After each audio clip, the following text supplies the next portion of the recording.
Hello everyone, this is part 72 of What If Naruto Had Two Bloodlines, and I hope you guys enjoy this video and to like, to subscribe, to share, and check out the playlist, to see more comment down below. Now let's start the intro. They call me a god. They call me a god. They call me a god. Join my membership, the perks are great. It's in the description. Be sure to like and subscribe, it gives me more motivation. Enjoy. Susanoo had drained the last ounce of Sasuke's strength and the last hope of winning the battle. As Itachi once again proceeded to advance towards the helpless Sasuke, he claimed, "Your eyes belong to me now, Sasuke." Sasuke was so exhausted that he barely had the strength to lift his head.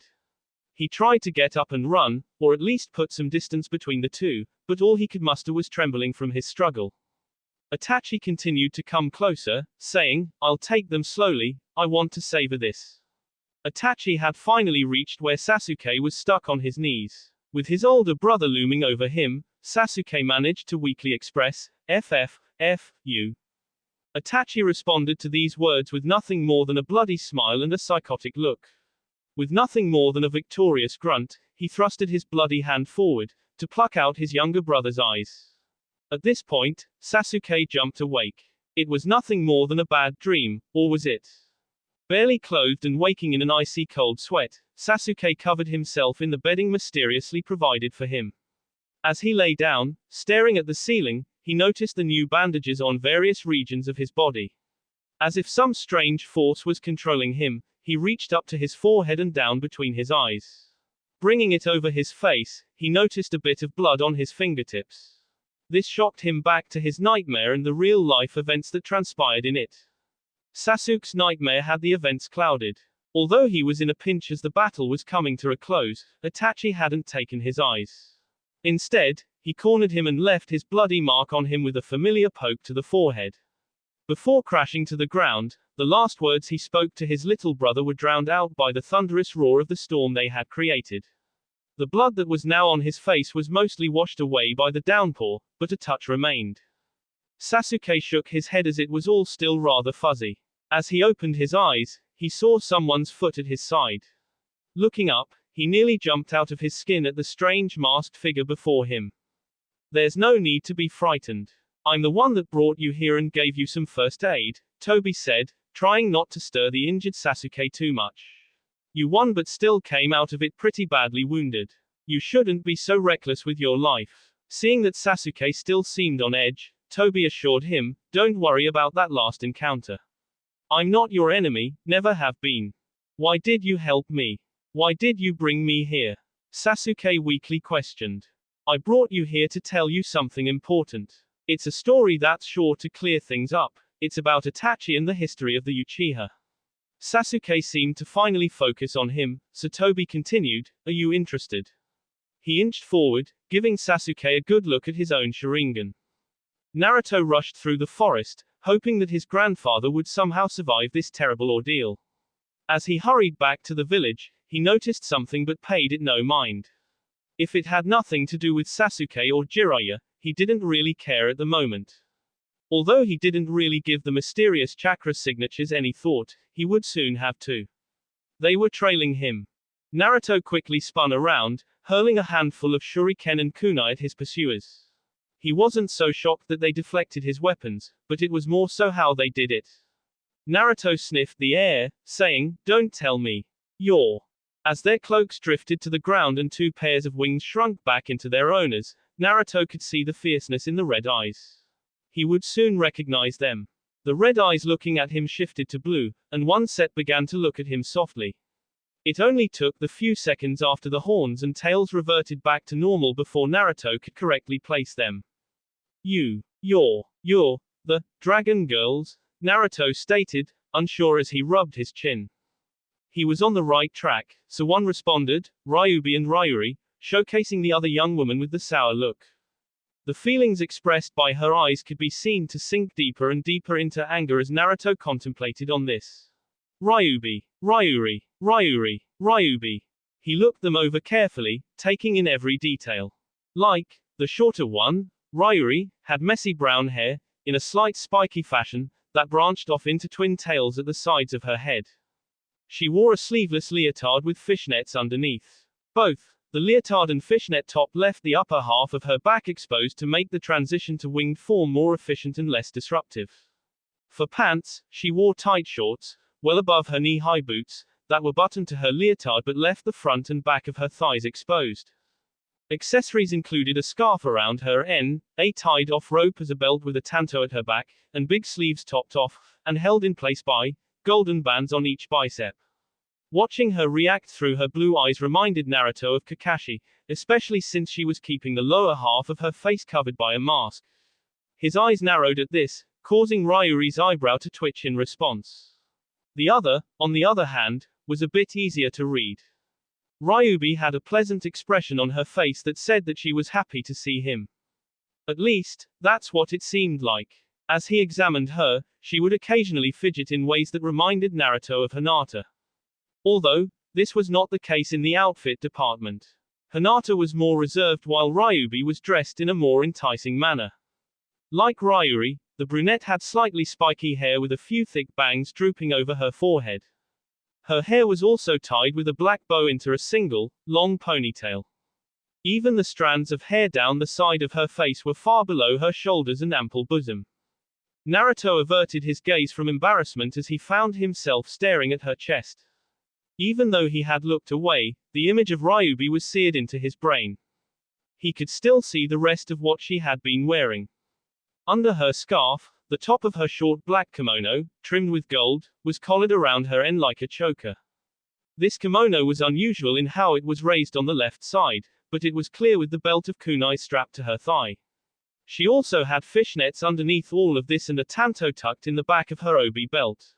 She wore black fingerless elbow gloves, slipped on around her middle fingers, and black wrist protectors with gold trim. Unlike her hands, and her sister, Ryubi's legs were fully exposed, with the exception of small heeled shoes that were just strapped above her dainty ankles. With all of this absorbed, Naruto was still a bit slow, but the two young women's identities finally came to him. This was mostly due to how close the two seemed as they awaited his reaction. "Oh, you two," he exclaimed. His excited expression changed after it fully dawned on him. His mouth gaped open for a moment before he strangely backed away from the dragon girls. They were shocked as, after another moment of silence, he only said, "How have you been?" Before they could reply, they were even more shocked to see the distance between them grow. Every time they tried to say something, he would shuffle back even more. To their surprise, he then turned and ran away. Naruto, Ryubi called out. She was devastated when he didn't stop and turn around, or even slow down, after she called to him. Her form began to droop as she fell into a pit of depression. She was stuck there and wouldn't return to reality, even at the cries of her sister. Ryuri tried her best to bring her back, but there was no time as something caught her attention.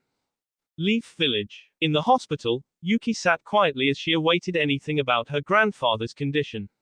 The longer she had to wait, the more frantic she was feeling.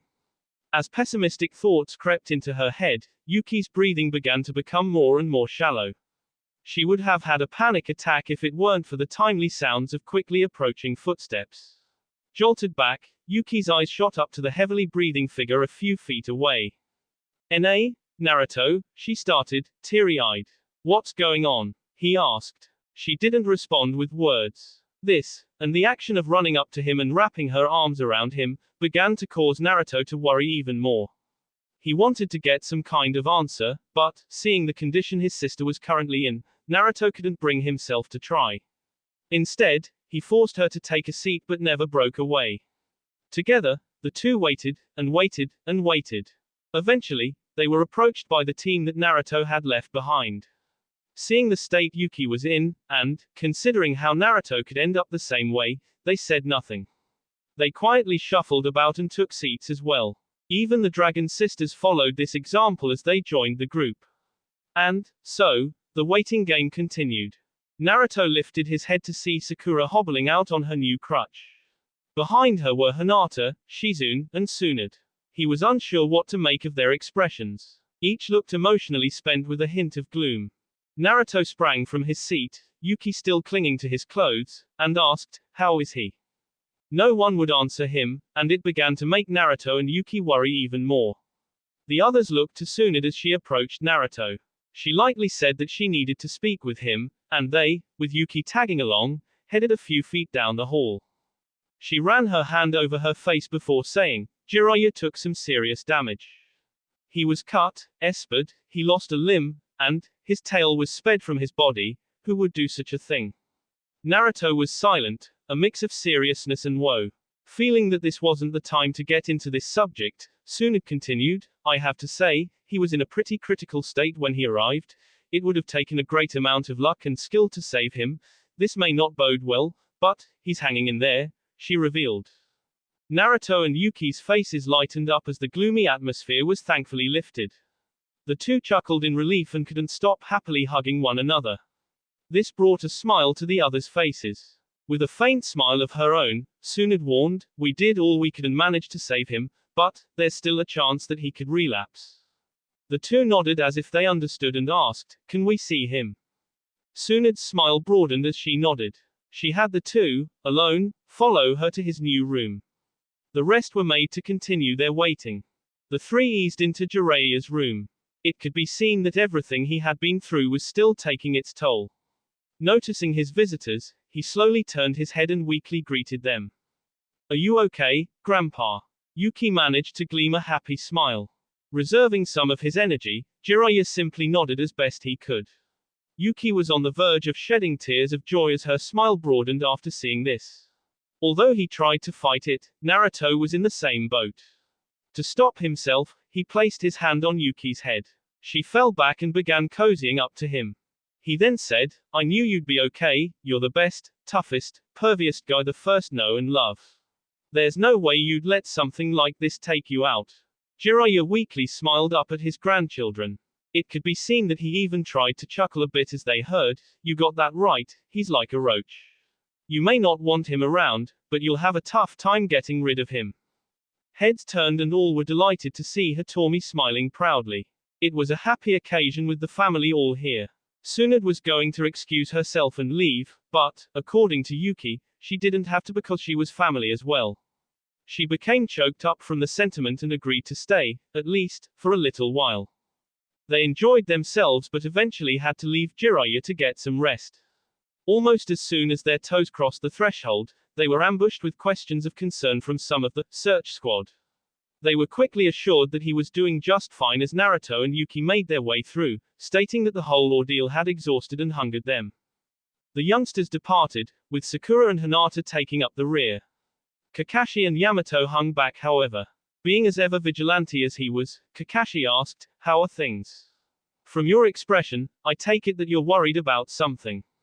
On the way to Naruto's favorite food stand, the Dragon Sisters began talking amongst themselves. That, yeah, I'm almost certain it was, Ryubi stated. But, how? Ryubi shook her head. She had no idea, but maybe things would become clear with time. For now, they would focus on something else. They had finally arrived, losing some on the way. Naruto greeted the old man and his daughter behind the counter and took his seat. A smile crossed the old man's lips as he was happy to see Naruto and some of his friends coming to his place. He invited the rest to get comfortable as well. Ryubi and Ryuri quickly took their seats, swiping one from Sakura. Hey, I was gonna sit there. Sakura claimed. Ryubi apologized, I'm sorry, but I wanted to sit next to Naruto. This way, we can talk without everyone overhearing us, she said, blushing a bit. Sakura's eyebrow rose as she wanted to question this, but she took it with a grain of salt. She would be offered the seat next to Hinata by Sai, which wasn't such a bad thing since her healing process could be quickened this way. Getting a good look at his customers, it wasn't long before the owner recognized the Dragon Sisters from a few years ago, surprising everyone, and causing Ryuri to look at Naruto with disdain. Sakura didn't say it, but she also hadn't recognized the two right away. Instead, she sat quietly and awaited her order. After placing their orders, Ryubi wasted no time in getting down to business. She shifted to the edge of her seat, getting as close to Naruto as she could to softly say, Naruto, about why we're here, well, we were hoping that you were ready now. Ready for what? Naruto asked, oblivious to her plea. Why? You know, our clan, you said, that you'd help us with it. Naruto looked a bit terrified. He hoped that he was just overthinking things and said, sure, what do you need me to do? She blushed furiously as she fidgeted with her arms tucked between her legs. She then summoned up the courage to tell him in his ear. Hearing it spelled out for him so clearly, Naruto was shocked as he responded, oh, really? I don't know about that, I don't know, if I could be such a big help, right now, I've got, some, important things to. We've spent the past couple of years alone with no one else but each other. We didn't need anyone else then, and we don't need you now. Ryuri stressed. Naruto had no objections. Well, that's just fine, to be honest, I actually like. He was suddenly interrupted by Ryubi, what are you saying, Ryuri? Of course we need him. We have to help our clan thrive, and we can't possibly do it on our own. Naruto tried to speak up but was interrupted by Ryuri, how can you say that when he obviously doesn't want anything to do with it?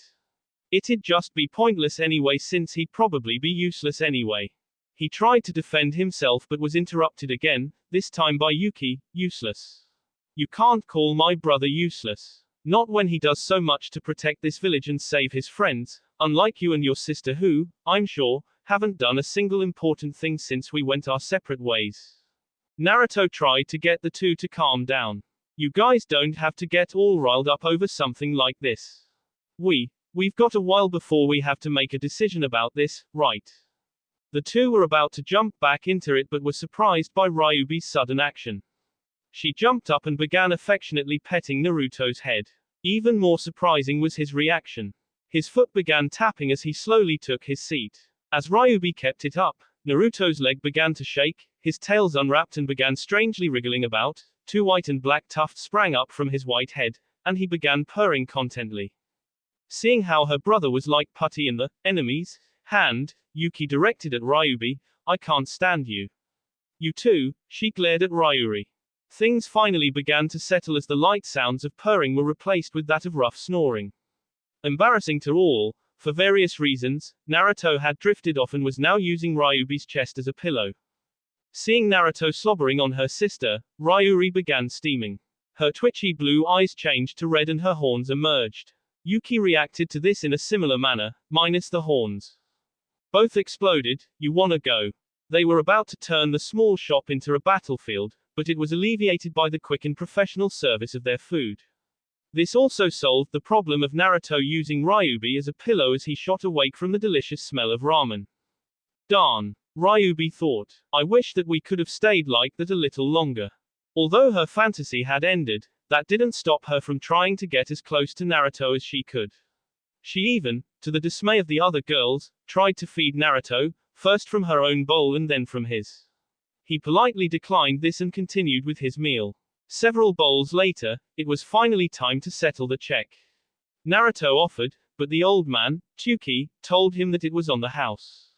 Naruto didn't argue with this, but he couldn't help but think, I know that the food here is great, but, is it really okay for that guy to keep giving me free meals? He pondered this for a second and thought, oh well, it was definitely a great meal anyway. After such a great big meal, Naruto was feeling drowsy all over again. He opted to part ways with the others to get some much needed rest, but he was being followed. What are you doing? He questioned. A nap sounds nice, Ryubi answered. Oh, that's nice. See ya later then. He took a few more steps but got the same impression. He quickly turned to ask the two sisters what they were up to. Ryubi told him, we're going to take a nap too. Okay, but, why are you following me? Ryubi blushed as a smile came to her face. Naruto could feel that there was something more to it than it appeared. His feelings were confirmed when she said, I thought, that, maybe, we could, take a nap together. Everyone else was taken aback by this bold proposal. Together. Hinata's face started match and exceed Ryubi's. Why you can't, Sakura softly started. She wanted to object, but who was she to tell others what to do, especially with how much of burden she had been recently. Yuki, on the other hand, didn't care if she had the right to or not.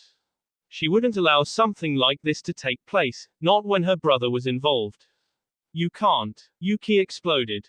Why not? Ryubi questioned. We don't have any money for a hotel or anything, Ryuri unenthusiastically mentioned. Even so, you can't stay with us. Yuki stood firm. You too. Who knows what goes on in your little brains? Probably nothing more than this and that, she stated, looking a little discombobulated.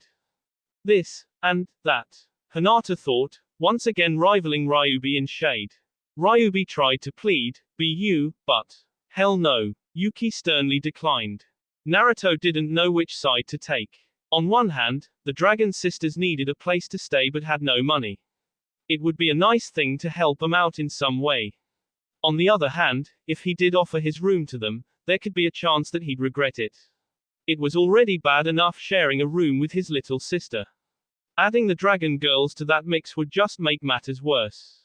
They were, after all, pretty aggressive the last time they were together. Naruto was so confused. Sakura wanted to remain impartial but could tell that that wouldn't be the best for anyone. She chimed in, I have a suggestion. When everyone was all ears, she said, the girls could stay with me. Are you sure, Sakura? Naruto knew that they could be quite a handful. He wouldn't feel comfortable pawning them off on someone like Sakura. She wouldn't hear it. She said that she would be glad to help out. It would give her the chance to get to know them better. Hinata even offered to join them for the night, if it was all right. The subject seemed to be all settled, giving Naruto a bit of relief. Seeing Yuki cling to his arm, sticking her tongue out at the others, a thought came to him. He threw her to the group of girls, saying, take this one too. Without a second thought, Naruto left for the Hokage Tower. Yuki was appalled that she had just been shoveled off onto someone else by her own dear brother. Tsunade, after heading to her office and informing Fukasaku of Jiraiya's well-being, was making a few rounds in the hospital when she decided to check in on him one last time. She was a bit surprised to find Hitomi inside as well. Feeling that she was interrupting on an intimate moment, she apologized and tried to excuse herself. No, come in, Hitomi welcomed. I was just reminiscing about old times. Come in. Hesitantly, Tsunade entered and took her place next to Jiraiya's bed. She looked at Hitomi's smiling face and then down to Jiraiya's. Are you comfortable? She asked. Jiraiya nodded. She then said, I'm glad you came back, even if it was in this condition, she expressed. Jiraiya's smile grew larger. He grabbed the pad on his chest and began writing. When done, he showed it to Tsunade. It read, I made it back alive. Looks like you lose the bet. Winking face. Tsunade smiled, chuckling slightly. Hitomi rose from her seat and walked from around the bed. As she was on her way out the door, she called Tsunade over to her. Although I still have lingering feelings for the big lug, he's all yours, princess, Hitomi hinted. She then left, giving them some privacy. The girls, Yuki included, had arrived at Sakura's home and was now in her room. The Dragon Sisters finally got the chance to remove their bags and dropped them in a corner. Sakura took them and placed them in the closet and asked everyone to get comfortable. They did as she requested, even to the point. Sakura turned back and became flustered. Why are you getting undressed? Ryubi replied, it feels so good to finally get out of these clothes, her monkey tail wagging slightly. This didn't really help to ease how uncomfortable Sakura, Hinata, and Yuki were, especially since the fishnets they were wearing weren't doing such a great job of fully covering their boss. Sakura went into a panic as there was a knock at her door. As it opened, she fell over herself trying to get to the girls in time to cover them. Having failed, she was ready to freak out as a head of short pink hair poked in. Her green eyes scanned the room and were surprised to find the group of girls, mainly the two standing there. What's going on here? She asked, entering the room. Mom, it's not what it looks like. It was certainly a surprise. This was the first time that any of them had ever met Sakura's mother. The two certainly favored each other, but there were a few noticeable differences. Sakura's mother looked to be in better shape. Her body was lean and fit and didn't look as soft as Sakura's. She also had a more feminine figure than her daughter, aside from her muscular frame, as well as a certain look on her face. With an evil smirk, she said, I know what it looks like, you guys were planning to have a fun sleepover. Ha! Sakura's jaw gaped. Then, it's fine with me, as long as I can join in with you cute young girls too. She said. Sakura's eyes began bugging out of her head as her mother embarrassingly began stiesping in front of them. Mom! Sakura roared. She launched at her to try to stop her but was met with similar force. The two locked hands as they entered into a test of strength. Another evil smirk crossed her lips as she said, "Oh come on, you know how I like having fun with cuties like your friends. You can't. They're too young for you." Sakura argued. Her mother became ticked. What was T? Are you calling me an old hag? And no, Sakura wavered. I never, wait, when did you ever hear me say old hag? They continued on this way for some time. It finally came to an end when Ryubi kindly interrupted to ask for the bath. They directed her with Sakura's mother adding, "Oka, why? Bath time. Everyone into the bath." "No, Mom," Sakura growled. Everything was dark. There was no light to be found, but then a glimmer of light shone through. It took a specific shape and began duplicating. Soon, pasted against the background of darkness, these lights were everywhere in a certain pattern. They began changing again. It wasn't long before they began to resemble eyes. They changed even more as the bright white light turned to red in a specific area, the iris. Several of them began to look familiar. All resembled the Sharingan, Sasuke's Sharingan, but there was an exception. One pair of eyes was those of the mysterious red-eyed man that had attacked him. Naruto jolted awake in a cold sweat. He couldn't explain why, but he felt strangely ill. He threw off the covers and left his room. He entered the closest restroom to splash some water on his face. He was starting to feel better except for the strange ill feeling he was having. He made his way through the cool hall once more on the way back to his room. He scratched the back of his head as he stood, staring at his vacant bed. He wanted to go back to sleep. It had gotten dark while he slept, but something didn't feel right at the moment. He enjoyed his nap and was looking forward to finishing it through the night, but he couldn't seem to shake this uneasy feeling he was getting. Instead of hopping back into bed and closing his eyes until sleep found him, Naruto grabbed his regular clothes and slipped them on. He left his room once again but wouldn't be returning anytime soon. Leaving the tower, Naruto began walking around the town, taking in the nightlife activity around him. He continued until the big full moon caught his eye. The light from it hit his eyes and got him to shine in an eerily beautiful way. Naruto smiled at how enchanting the moon looked, but this was replaced with a cringe. His uneasy feeling from before had grown even stronger. Naruto shook it off and continued his walk. As he was passing, his attention suddenly shifted to the hospital. With what the time must have been, Naruto knew that visiting hours were likely over, but he headed there anyway. He got close to the door and could see movement inside. From the looks of it, there was some state of panic. Immediately, Naruto scaled the building, heading directly for his grandfather's room. As he reached the window, he remained hidden but peeked in. He could see a few more people behaving frantically and began worrying. When it was all over and things calmed down, Naruto watched as the blanket was completely pulled over Jiraiya. This was a sign that he had SDX. That will be all for this video. Be sure to like, subscribe, share, and comment down below for more videos. Goodbye.